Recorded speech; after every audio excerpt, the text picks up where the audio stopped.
시청자 여러분 안녕하십니까.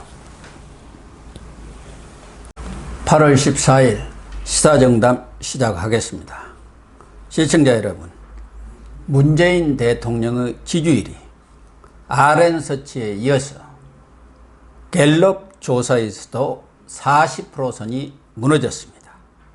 그동안 1위를 꾸준히 지켜온 이낙연 의원의 지지율이 이재명 경기지사에 의해서 뒤집혀졌습니다.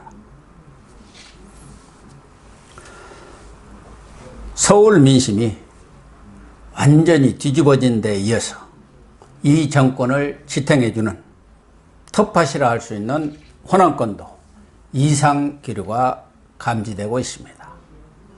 최근의 민심 동향, 이중곤 교수님과 함께 얘기를 나누도록 하겠습니다. 이 교수님, 예.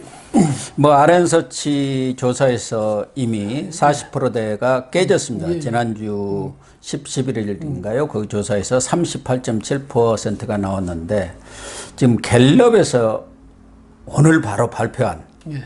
여론조사에서 39%가 나왔습니다. 그러니까 40%가 깨진 것 아닙니까? 예. 아마 문재인 대통령이 취임 이후 가장 낮은 수치이죠. 그러니까 그간은 40% 선은 깨지질 않았거든요. 예. 그래서 이제 그걸 심리적 마지노선 왜?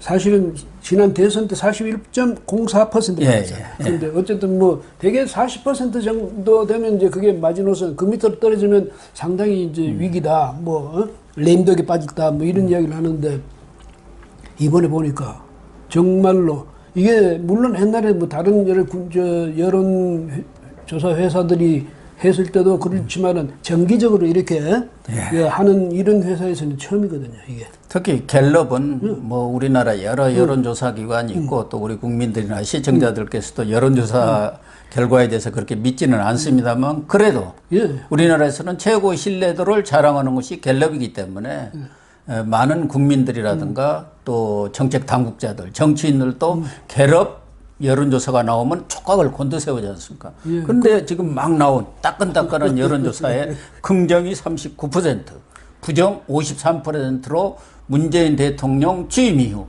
긍정은 최소치고 부정은 지금 최고치로 올라갔기 때문에 문재인 대통령은 지금 이제 종발으로 접어드는 그런 상황 속에서 레임덕이 가소가 될 수밖에 없는 거 아니겠어요? 그렇죠. 지금 30% 됐는데 더더욱이나 또 RN서치 거기 보니까 여론조사 했는데 지역별로 보니까 서울이 29.1%더라고. 30%가 무너져 버린 거예요. 예. 그러면 어마어마한 거죠. 사실은 이 좌파들은 서울 이걸 의존했거든. 거기다가 호남에서 11.5%포인트 떨어져 버렸어요. 예, 맞아요. 이러다니까 아마 이 정권으로서는 충격이 클 거예요.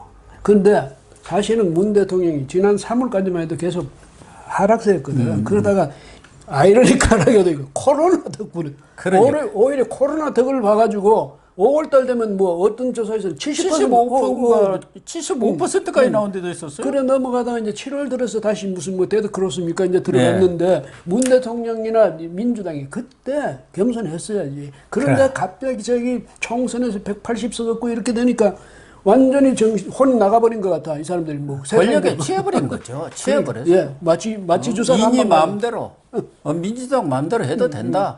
그래가지고 입법 폭주, 정책 폭주를 지금 계속 하고 있는 거 아닙니까? 멈추지를 않아요. 근데 이게 덩치가 크거든요. 180, 근데 지금 당 소속이 176명이 되어 있습니다만, 그거하고 문 대통령, 이 정부나 정부도 큰 정부가 되어 있잖아요. 그러니까 덩치가 크니까 제동장치 이상이 생기는 데다가 내리막길에 지금 폭주를 하는 거야. 그러니까 제동이 안 걸려. 어떻게 되겠습니까? 이게 앞으로 어떻게 되겠습니까? 임기는 얼마 안 남았는데. 그런데 청와대에서는 이런 상황인데도 불구하고 마음속에 그러지 않겠지만 겉으로는 그렇게 나오더라도 문 대통령에 대한 개인 호감들은 아주 좋습니다. 이렇게 얘기하고 있어요. 또 당 지지율이 이렇게 역전됐다니까 당 얘기를 왜 청와대한테 물어봅니까? 이런다는 거예요. 그러니까 이분들이 제대로 지금 민심을 파악하고 있는 거 라고 볼 수가 없고, 최근에 대통령 언급을 보면은 완전히 어디 달나라에서 온 것도 아니고 무슨 화성에서 왔나? 그런 생각까지 들 정도 아닙니까? 예, 그러니까 대통령은 세상 물정을 모르고, 야, 주변에서 누가 그 계속 보고, 이게 아무리 우리가 저 언론을 보고 신문을 읽고 뭐 TV를 보고 대통령도 안다 하지만은 옆에서 말해주는 사람이 중요한 거예요. 아, 이거 믿을 거 못 됩니다. 이거 애들 본래 이렇습니다. 이 장난칩니다. 이러면 넘어가는 거거든. 누구든지 자기 믿고 싶은 대로 믿는 거예요. 예? 그래서 자기 보고 싶은 대로 보고 하니까 대통령도 자신이 세상 물정을 모른다고 할 수밖에 없지. 그래가지고 자기 편한 대로 이야기하는 거야. 지금 그래서 구중궁궐에 갇혔다. 그런 얘기가 나오는 거 아닙니까? 그러니까 얼마나 웃기는 사람이냐면 간단한 한 예로, 이거는 뭐 직접적인 관련이 안 되더라도 하나의 예가, 앞으로 이제 퇴임 후에 가서 집 짓겠다고 거기다가 터를 사놨는데, 그 중에 농지가 일부 있었는데. 일부가 아니라 절반이죠. 그런데 그거를 농사 안 지으면 안 되잖아요. 그러니까 사진을 공개를 했대. 그 부인이 거기에서 농사 짓는다고. 세상에, 이런 코미디 세계 토픽감이지, 이게. 대통령이 농업인으로 되어 있어요. 그거 다 자격증을 받아야 합니다. 그리고 김정숙 여사가 가서 비료도 주고 텃밭도 갖고 그랬다는 거 아닙니까? 그런 거짓말을 해서야 되겠습니까, 대통령이? 그러니까 지금 수준이 그 수준이라고. 뭐냐면 주변에 참모들 수준이 그 수준이고 대통령의 수준이 지금 그 수준이에요. 어? 그러니까 국민의 기대라든가 그런 눈높이와는 정반대로 우선 그 인식 자체가 그런 거 아닙니까? 그렇죠. 아니 이번에도 그 뭐 부동산 문제가 가장 핵심적인 이슈고 그런 것에 대해서 총체적인 책임을 진다 해가지고 무슨 비서실장을 포함해서 사퇴쇼를 벌였잖아요. 예. 그런데 비서실장은 딱 살아남고 또 자기 가까운 김혜숙이 인사수석은 놔두고 뭐 별 볼 일 없는, 아니 국민소통수석하고 무슨 관계가 있습니까? 그런 사람들만 쫓아낸 거예요. 거기 김상조라든가 진짜 책임을 져야 할 정책시장, 또 이호선 경제수석, 그런 사람들은 아무 문제 없이 있지 않습니까? 아니, 또 웃기는 게, 거기 노영민이 그래가지고 8억 4천인가 뭐 얼마 차익 남겼대. 8억 4천인가. 그런데, 윤창렬이라고, 국무조정실에서 사회조정실장 하다 요번에 영전돼가지고 사회수석 갔잖아요. 차익 14억 남겼다네.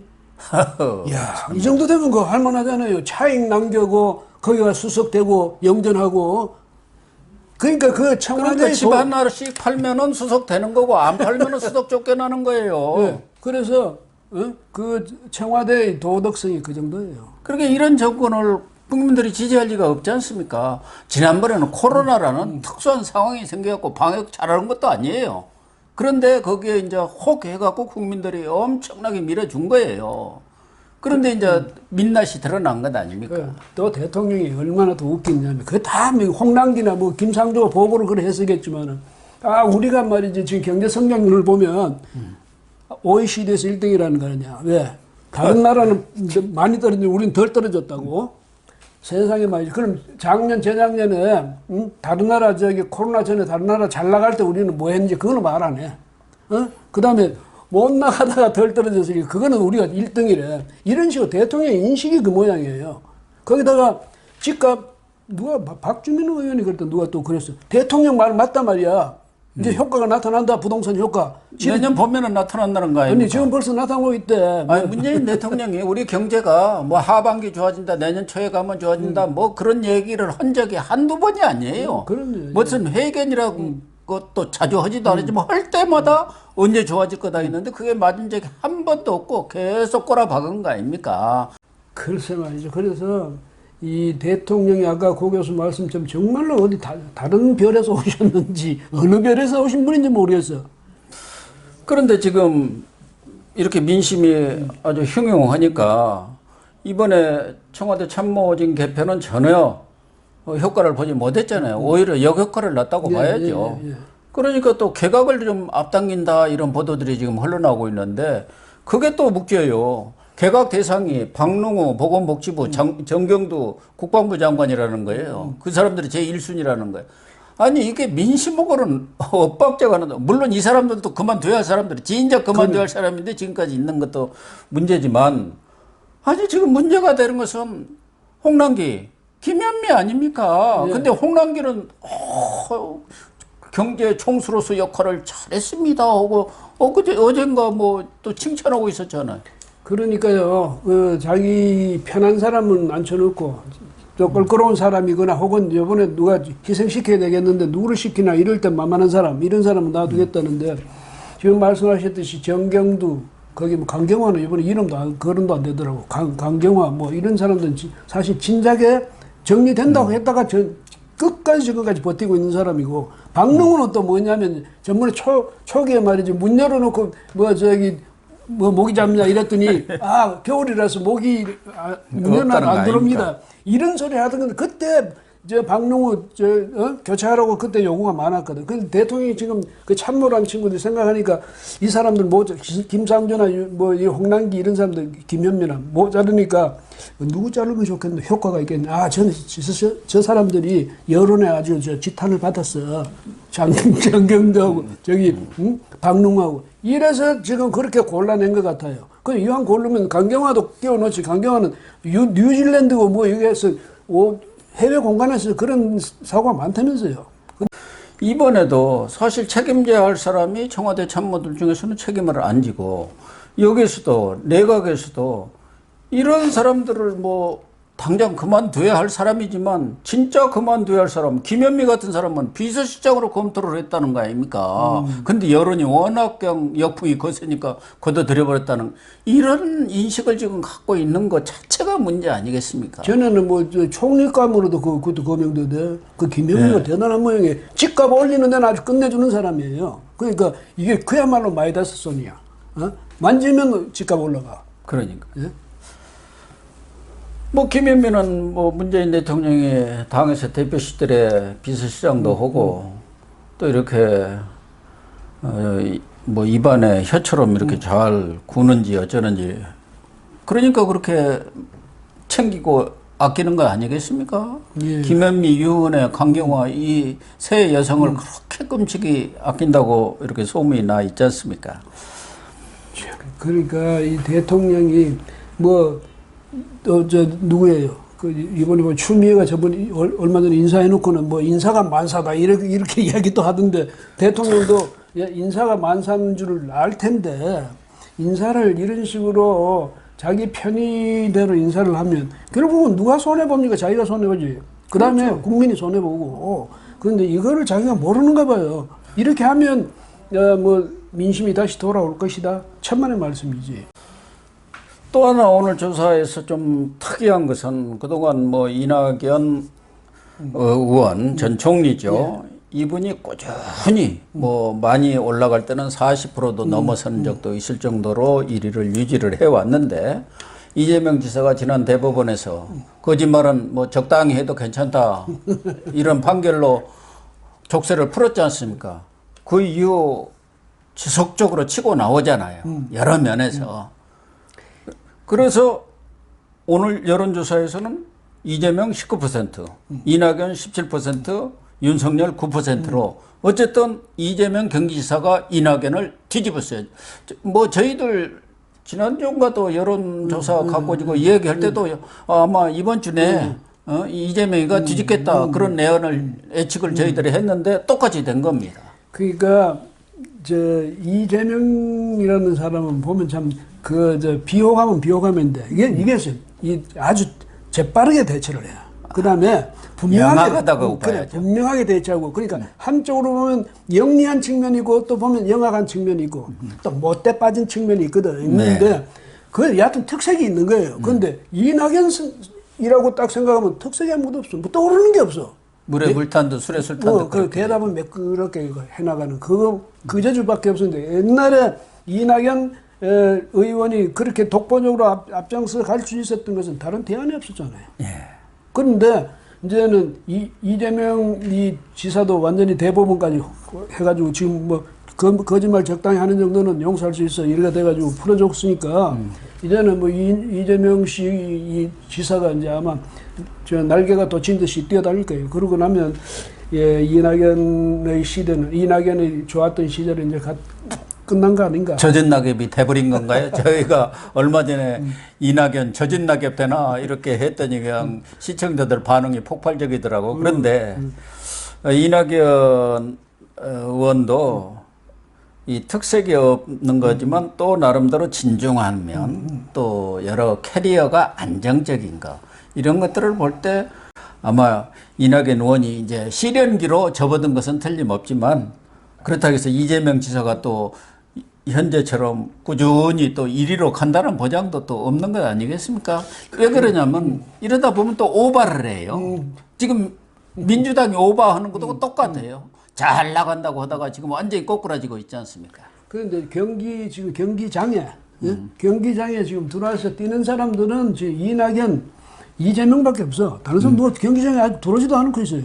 밖에 있으니까, 밖에 있으면서 준비하는 사람도 있을 거고, 밖에 전에도 한번 출전했던 사람들도 있고 말이죠. 또 의회의 제3자가 튀어 들어올 수 있습니다. 또 새로 들어오고 싶어 하는 사람도 있을 거고, 또 이렇게 되니까 아직은, 그러니까 경기장에 둘이가 들어왔는데 둘이서 서로 1, 2등 나눠가지고 뭐 네가 1등하고 내가 2등하고 이것도 큰 의미는 없어요. 결정적인 그 의미는 아닌데, 이제 조금 더 있어가지고 이제 올 연말쯤 이렇게 가기 시작하면 그때쯤 되면 이제 뭐 드러날 거예요. 그 다음에 통합당도 말이죠. 미래통합당. 이 지금 얼마나 좋은 장이 섰습니까? 예? 그 다음에 통합당이 민주당을 앞질렀잖아요. 세상에.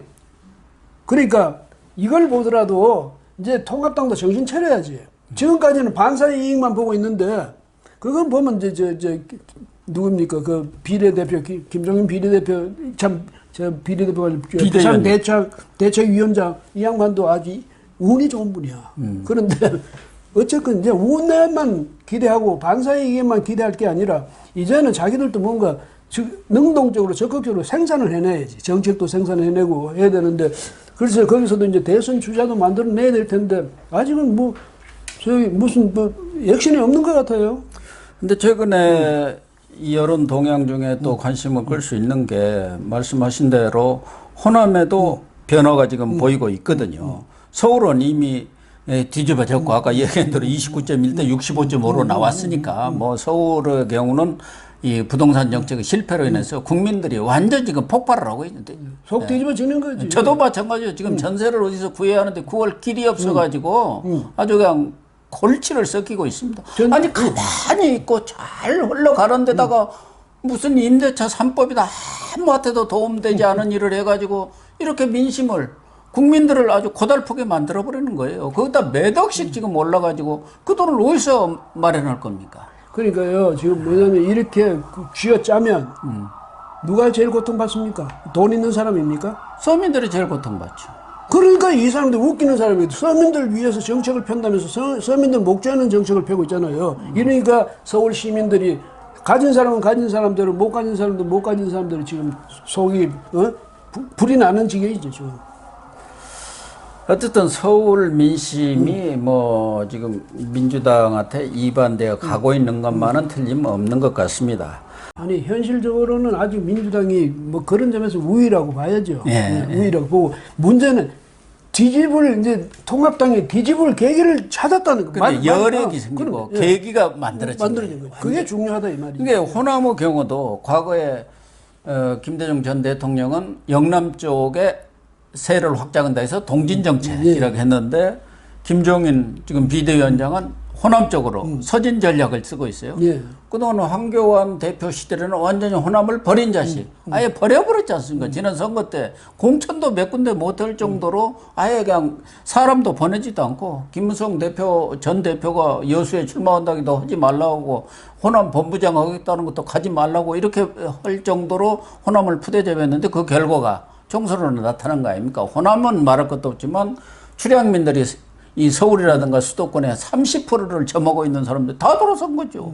근데 지금 김종인 대표는 호남 중시 전략을 지금 제1회 과제로 거의 뭐 이렇게 하고 있지 않습니까? 이번에 수해 때도 당 지도부가 적극적으로 내려가서 민주당보다 먼저 갔지 않습니까? 그럼요. 그런데 그게 왜 필요하냐면, 호남에서 표가 안 나오는, 전통적으로 안 나오기는 안 나오지만, 그렇다 호남을 돌아보지 않게 되면 어떻게 되냐면 전체 민심이 돌아가는 거예요. 왜? 국민들은 어느 한쪽을 완전히 포기한다든지 이런 데 대해서는 공당으로서 또 전국 정당으로서 인정을 안 해주거든. 그런 점에서도 자기가 호남에서 내가 얼마나 표를 얻을 수 있냐, 그게 문제가 아니라 전국 정당으로서 국민 정당으로서 우리의 이 위상이라든지 우리의 이 바탕을 어떻게 튼튼하게 강화하느냐 여기다 주안점을 둔다면 당연히 호남 중시를 해야죠. 통합당은. 여론조사상으로도 보면은 리얼미터가 지난주 나온 그 여론조사상에 호남이 62.7%. 아마 바닥일 겁니다. 호남에서 나온 여론조사. 보통 70 내지 80%, 많을 때는 90%가 넘어 나왔어요. 지난주만 해도 5.6%가 뚝 떨어진 겁니다. 더군다나 또 그 정당 지지도에 있어서도 민주당이 47.8%, 50%대가 안 돼요. 11.5%가 그 전주에 비해서 떨어져 버립니다. 예, 그렇게 되죠.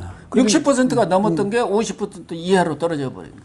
그만큼 지금 호남의 민심도 바뀌고 있다. 그런데 통합당의 경우는 그동안 3, 4% 이렇게 나오던 게 10% 초반대로 나오고 어떤 데서는 10% 중반 이상이 나오는 쪽으로도 이렇게 통합당의 지지율이 올라가고 있다. 이것은 통합당으로서는 거기서 그렇다고 해서 민주당보다 더 나온다든가 거기서 뭐 큰 계기를 마련하지는 못한다 하더라도 뭔가 호남에서도 뿌리를 내릴 수 있는 그런 전기가 마련된 건 틀림없죠. 아까 뭐 이 교수님 말씀하신 대로요. 그리고 이제 이번에도 보니까 문 대통령이 지난 12일에 하동하고 구례하고 뭐 천안 이런 데 다녔는데 하동에 그 이제 그 뭐 화개장터 거기 갔는데 하동 군수만 들어와. 그 다음에 간담회 한다면서. 거기 출신 국회의원 통합당이거든. 너 들어오지 마. 그 다음에 도의원 들어오지 마. 이랬다는 거 아니야. 통합당 쪽 사람이니까 오지 말라고 한 거야. 그러니까 막 항의를 하니까 그 어떤 60대 여성 나가가지고, 그러면 뭐하러 여기 왔냐고 말이지. 이게 독재 아니고 뭐가 독재냐 뭐 이런 소리도 지르고 그랬대요. 그런데. 그런 쇼가 있었구만. 어쨌든 거기서 대통령이 하동 군수가 우리나라 강 다 그래. 근데 사상이 높거든요.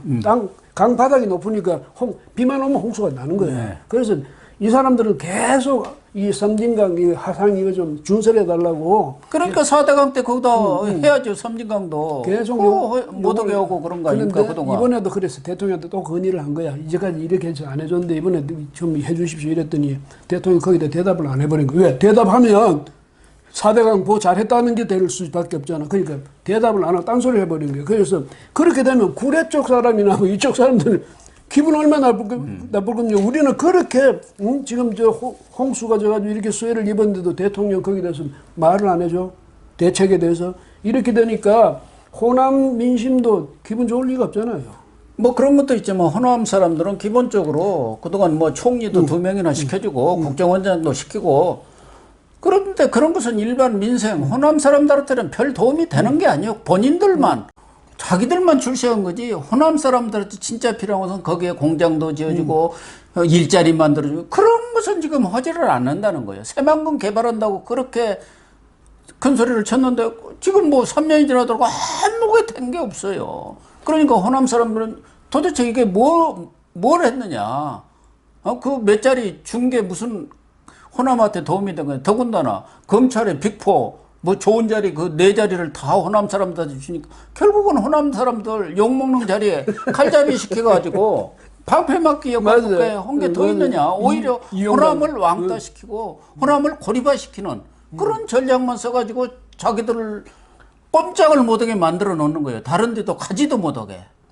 그러니까 정말 중요한 말씀이 그거예요. 뭐냐면 그 주민들이 실질적으로 어떤 그 주민들한테 배려가 있느냐. 그렇죠. 이게 중요한데 그 우리 국민들도 생각해야 돼요. 뭐냐면 정세균 총리가 되면 자기가 총리 된 거야. 호남 그 사람만 총리라는 게 무슨 힘이 있을까? 자기 비서 하나도 제대로 임명 못 하는 거 아무 역할을 못 해요. 그러니까 우리가 잘 알잖아요. 이낙연 총리 자기 혼자 총리한 거지.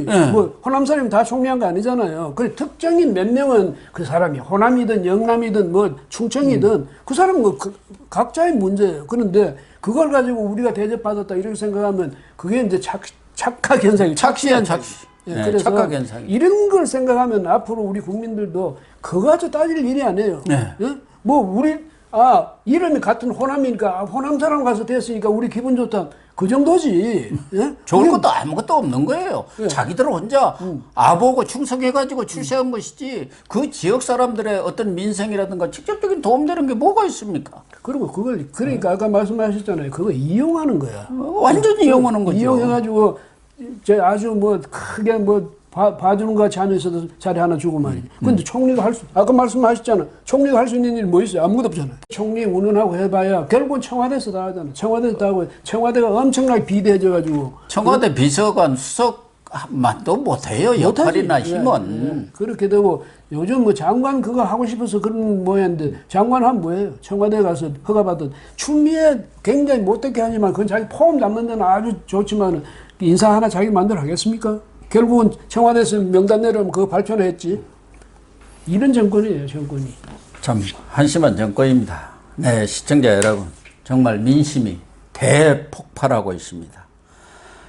이낙연 의원도 당 기풍을 바꿔야 한다.